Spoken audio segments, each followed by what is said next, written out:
L'autista aveva ripreso tre ragazzini delle medie perché appunto alzavano le mani all'interno dello scuolabus e ha fatto questa segnalazione alla scuola, la scuola l'ha passata al comune perché è il comune che è responsabile del servizio scolastico e hanno sospeso il servizio scolastico per questi tre ragazzini per 3 giorni.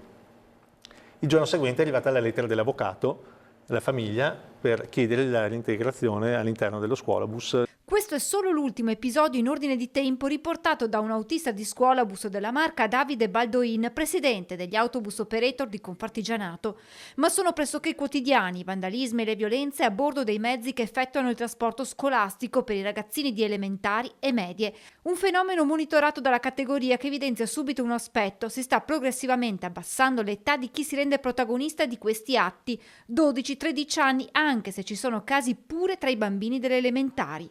Prese in giro, liti, mani che si alzano tra compagni e poi ci sono i vandalismi a bordo di mezzi sempre più attrezzati e moderni che costano tra i 130 e i 150 mila euro. E ogni anno facciamo la conta dei danni perché vengono vandalizzati i sedili piuttosto che le tendine, questi ragazzi, i martelli per la rottura dei cristalli in caso di emergenza spariscono. Ma stiamo parlando di bambini, di ragazzini, è quello che ci stupisce, che ci lascia un po' l'amaro in bocca. Che danni contabilizzate a fine anno? È possibile fare una stima più o meno? Ma guardi, noi per ogni scuolabus grosso modo spendiamo 3.000 euro l'anno. Autisti sempre più soli, in prima linea, con un ruolo che non è più solo quello del conducente. Devono essere anche controllori, devono essere educatori, cioè anche all'interno dello scuolabus. Fa parte sempre di un programma scolastico. A questo si aggiunge la poca collaborazione delle famiglie.